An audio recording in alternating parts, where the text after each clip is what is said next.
With boyfriends, if it feels like it's wrong, it's probably wrong. Can you share your workout routine and diet? Boring is actually really, really good.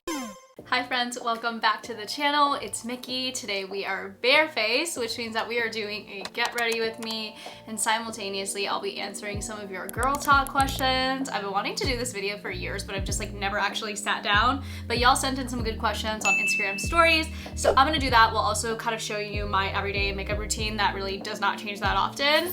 Before we start, I need to tame these flyaways because they look pretty insane.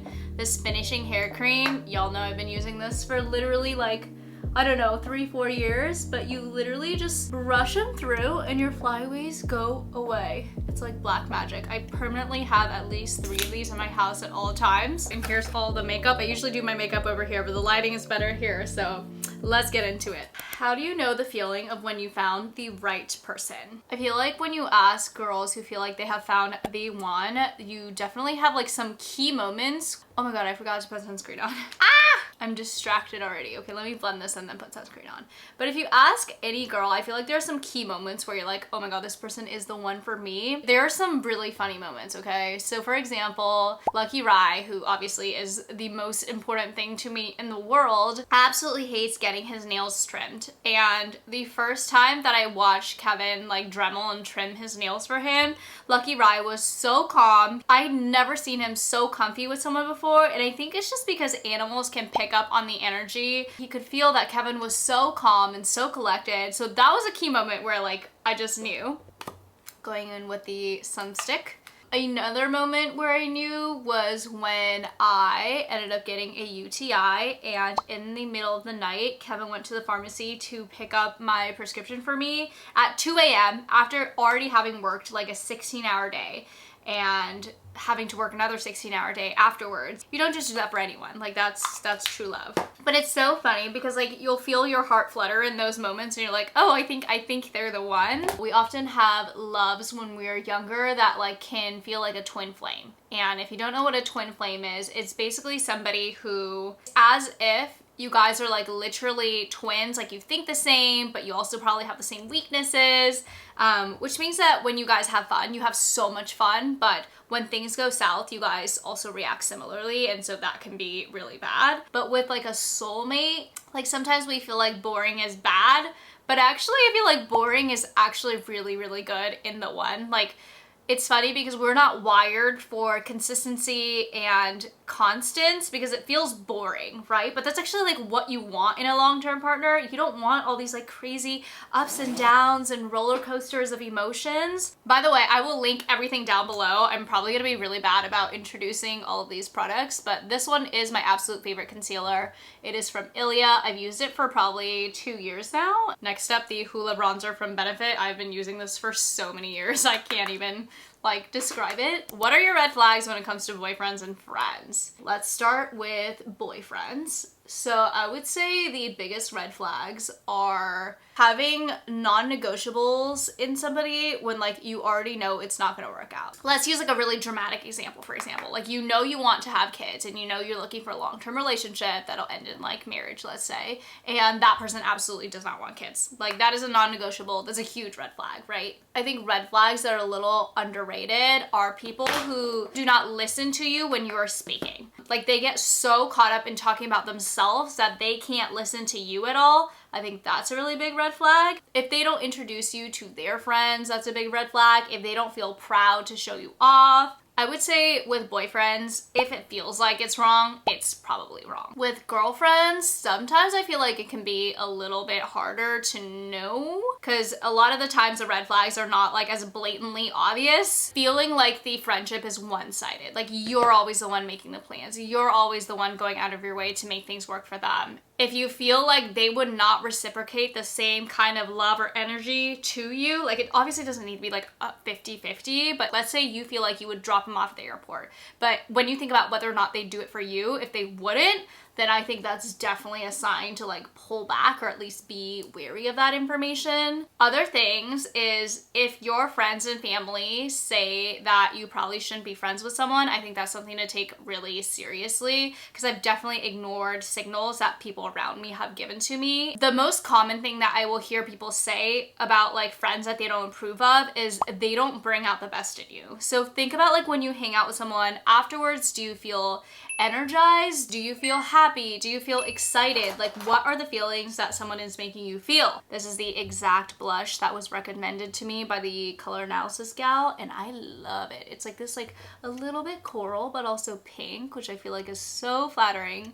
I used to hate blush, but I feel like blush actually brings out like the little cuteness. How do you handle being apart from Kevin for long periods of time? I'm sure most of you know this, but Kevin has a very busy schedule. He works about 80 hours a week, and so I really only get to see him like an hour a day right before he goes to bed. Most important thing I think is to really just focus on yourself. We are both extremely busy, and so yeah, I do miss him, but finding other sources of joy. So whether that's like friendships or family, whoever it is that you feel like you can get support regularly is really, really important. Times that I get most lonely are the times when I am not occupying myself with my own priorities. What's important is that Kevin and I both prioritize spending time with each other when we can. So it's never like, oh, it's his first weekend off all month and he's choosing to spend it with his bros. Kevin is also really good at just giving me frequent updates throughout the day, like, hey, I'm gonna be scrubbing into the OR. I won't be able to text you for the next, 6 hours because it's gonna be a long case. I am never in the dark or confused, like why he isn't responding to me or why he isn't talking to me. So I am really blessed in that regard. How do you know if a guy is actually interested or just flirting for fun?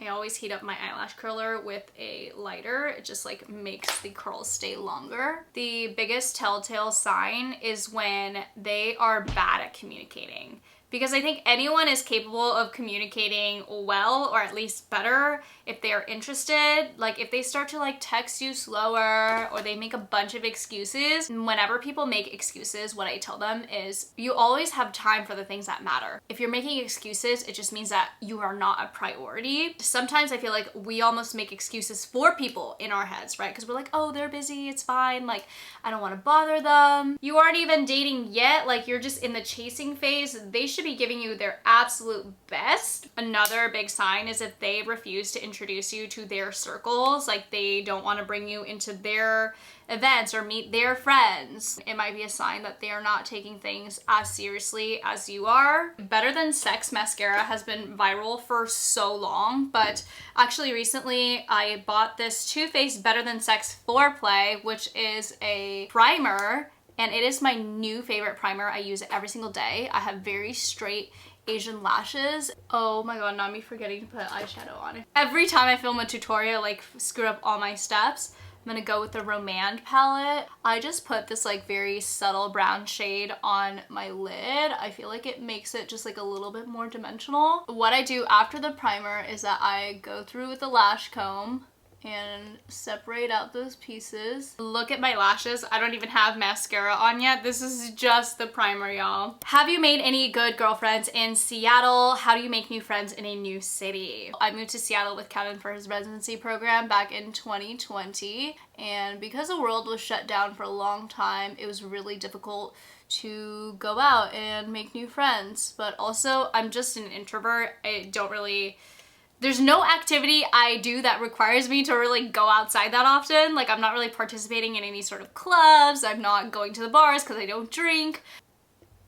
There are a couple of friends that I have made in Seattle. I have my coworkers and Kevin has his coworkers, but outside of coworkers, I would say we only have like definitely less than 5 friends that we have made here. It is very difficult to make friends as an adult, and I've thought about things like Bumble BFF and stuff, but it's kind of a weird thing because a lot of the times they are people who have some sort of like ulterior motive to be my friend. I mean, that's the case for anybody. You have people who try to become your friends with an ulterior motive, but I feel like even more so as somebody who's on social media, like I need to be a little bit more careful. The couple of times that I have hung out with people, I've just been really burned. Maybe one day I'll tell you guys those crazy stories. To answer your question, like, no, we don't have a bunch of really good friends in Seattle, but I wish we did. I think that's the one thing that would really increase the quality of our lives. I know there's plenty of good people out there. I just haven't like found my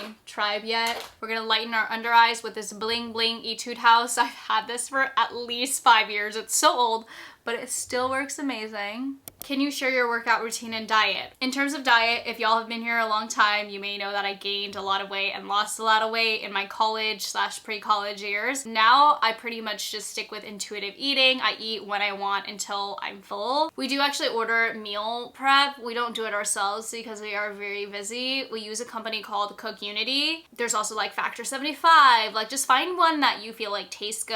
I also try to always make sure that we have fruits that are already washed, cut, whatever, like ready in the refrigerator, so that when you get hungry, you can just snack on them instead of eating something that is less healthy. Although I'm probably not the best person to say that because I literally eat snacks and junk food every single day of my life. I have been working out a lot more because I recently got a ClassPass subscription. I think I'm on the 28 credit plan, but basically it evens out to 6 or 7, I think, workout classes a month. I go and do high intensity. I'm definitely gonna try out reformer Pilates and mat Pilates. It's nice to just get in a routine. Like, there's one class that I go to every single week. If I were to go to the gym, I would never push myself that hard, but in a workout class, they just push you a little bit harder, which is amazing. Lippies. I have been using this one from Merit, the tinted lip oil in the ombre pomade, and then the Pera Pera. This is the one that I use every single day. It is so affordable and so great. This is in number 2. Hey girl, I just got engaged. I cannot decide if we want to have a wedding or not, or if we should just put the money towards a down payment. First of all, congratulations. That is so exciting. I don't think there is any singular day or any event that you can host that would be more valuable than you being able to have a long-term stable house and a home that you care about. That being said, a wedding is very special, and I think regardless of whether or not you have to have like an official wedding, you should definitely have a celebration of some sort. Now, whether you want to call it a wedding or call it something else, I think that's up to you. But again, like, it's about you. What's most important to you? I don't want you to look back in 30 years and be like, oh, I didn't do this, or I regret it. Eyeliner, Heroin Make. This is my absolute favorite. I use it in the brown because I feel like it looks a little bit more natural. I'm gonna do it off camera because I cannot do it on camera. Lots of people had questions about birth control, and what I will say about that is that it is a conversation that you need to have with your doctor and figure out what works best for you. So for example, if you know that you are somebody who cannot remember and commit to taking a pill at the same time every day, then maybe taking the pill is not the best option for you. Other popular options include the Nexaplon or an IUD. Different things can last for different amounts of time. They work in different ways and they may have different effects on your body. Sometimes you have to try a couple of things before you can find out what really works for you. I cannot believe to this day we don't have a form of male birth control that we feel like works well enough. It's beyond me because I feel like women go through so much with their bodies already. Like, the last thing we need is like another thing. I hope you enjoyed this girl talk Q&A. I really enjoyed doing a little get ready with me, and leave any questions you might have in the comments down below, and maybe we'll do a part 2 or answer them in the comments. Otherwise, don't forget to follow me on TikTok where I post daily get ready with me videos, and also follow us on Instagram. It would mean the world. And otherwise, I will see you guys next week. Bye!